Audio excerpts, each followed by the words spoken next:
喂，你 OK 未啊？ Can 啊。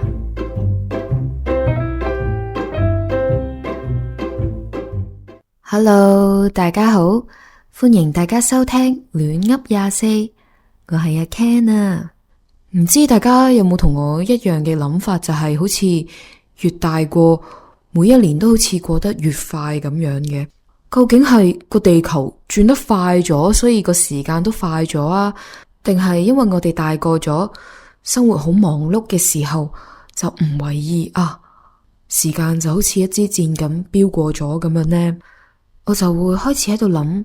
究竟我要點樣先至可以捉緊呢個時間？點樣先至可以活得更加充實呢？因為我以前嘅生活就係我返工每一日個 routine 都係一模一樣，就係起身啦，跟住就返到公司做一模一樣嘅嘢，跟住就望住個時鐘，跟住就等收工，跟住收到工返屋企 hea 一陣，沖完涼瞓覺，跟住第二日又 repeat， 好似每一年都一模一樣，冇啲咩特別嘅事情發生，令我覺得呢一年係哇過咗好多好耐，做咗好多嘢咁所以我就好冇實感啊，因為呢一年都好似冇乜記憶點，冇做到啲咩特別嘅嘢令我有一種深刻嘅印象。時間真係非常非常之寶貴，佢係我哋好想可以把握，但係又未必可以把握得咁好。把握得唔好嘅話呢，浪費咗之後佢又唔會再翻嚟噶咯。佢係一樣明明好 limit， 好想珍惜，但係有時又有種無力感，就係我到底應該要點樣珍惜，或者我應該要點樣做先至叫做珍惜呢？就好似以前嘅我啦，可能我會好執着我自己係咪真係要做一啲搵到好多錢嘅工作呢？我咪要好似啲人講嘅咁，喂，你要趁住自己有體力有時間，趁後生要衝多啲搏多啲，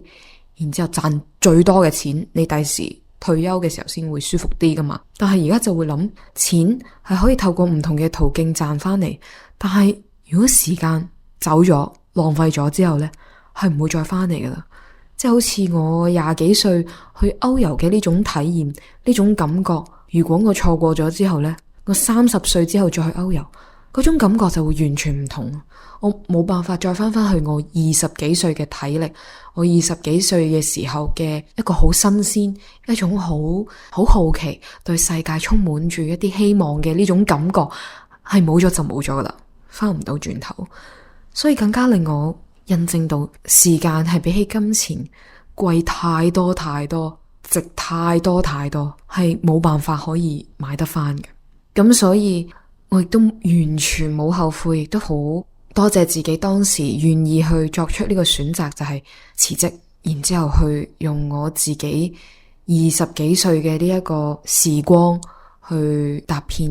世界嘅角落，去睇呢個世界，去感受唔同嘅人事風景同埋文化。其實可能大家聽我之前嘅 podcast 啦，都聽到我話我又再因為生活嘅原因就投入翻呢個職場，但係唔怕同大家分享啦。我嗰陣呢入咗呢個 office 嗰度做嘢，又再一次令我更切身處地體會到時間係幾咁寶貴，於是就同我 podcast 嘅嗰個預想講嘅嘢一模一樣，就係我就冇再繼續做呢一個 full time 啦。我就為咗想要更加去 treasure， 去真係做自己想做嘅嘢，自己 enjoy 嘅嘢，感受生命嘅力量，我就將呢一份 full time 變成咗而家係 part time 嘅一個工作啦，係一個 remote 嘅工作。同時呢，我亦都繼續去做 barista，亦都有繼續好多唔同嘅活動啦，例如有配音啦，做 podcast 啦，教廣東話啦，完美咁樣實現咗我前幾集所講嘅理想，就係我想做一個 slasher。我而家成功咗，我而家得咗啦，就係因為我有一個好強烈嘅信念，就係我想要好好咁樣運用時間，我好想好好咁樣珍惜時間，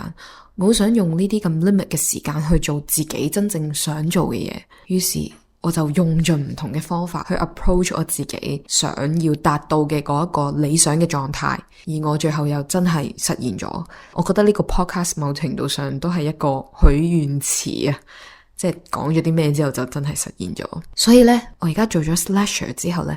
就更加可以去珍惜每一分每一秒，去活在當下，真係去體會當下嘅力量。無論我做緊啲乜嘢，包括係我而家喺度錄音啦，我諗之後 podcast 要做啲咩啦，我上嘅廣東話嘅堂啦，我去拉花啦，去同啲客互動啦，每一樣嘢我都真係按住自己嘅意願，按住自己嘅意志去活着，去感受嗰個當下嘅力量。但係好多人都會問，到底我要點樣先至為之活在當下？點樣先至可以好好咁樣珍惜而家嘅呢個 moment 呢？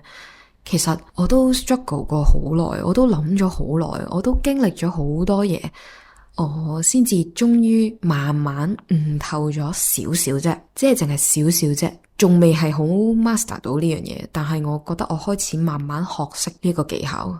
點樣活在當下，點樣感受當下嘅力量呢？我自己嘅做法啦，或者我自己活在當下嘅秘訣，就係喺每一個 moment 都創造一啲新嘅體驗。好似我咁啊，我係一個好怕悶嘅人嚟嘅，可能就係因為我由細到大已經感受到時間嘅呢個力量。如果我一悶呢，我就會覺得個時間好似唔存在啊，好似只係靜止咗咁。但係如果我真係好想去活在當下，體驗每一分每一秒嘅話呢，我就必須要令我嘅人生充斥住好多新嘅體驗。例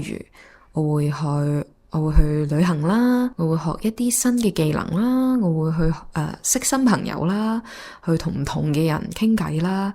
等等等等。又或者係聽 podcast 啦，聽下唔同嘅人有啲咩嘅睇法啦，就會令我覺得喺呢啲嘅體驗當中，我係可以知道咗好多我以前曾經唔知道嘅嘢啦，我可以體會到以前體會唔到嘅嘢啦。去做呢啲嘢嘅當下間，我就會感受到自己好似不斷喺度創造緊一啲新嘅嘢。所以可能對我嚟講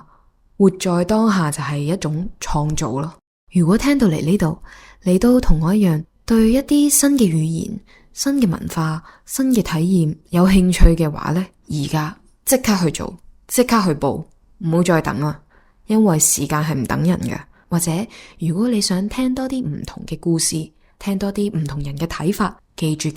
唔好錯過我哋嘅 podcast 啊。雖然時間變得越嚟越快，可能會令我哋覺得好焦慮啦，或者會令到我哋覺得好可怕啦，但係只要我哋可以好好咁樣把握呢個當下，好好咁樣去創造屬於自己嘅一啲回憶，反而會令自己嘅生命更加有意義，過得更加充實，更加有成功感。眨下眼，今集嘅 podcast 又嚟到呢度啦，多謝大家，我哋下集再見啦，拜拜。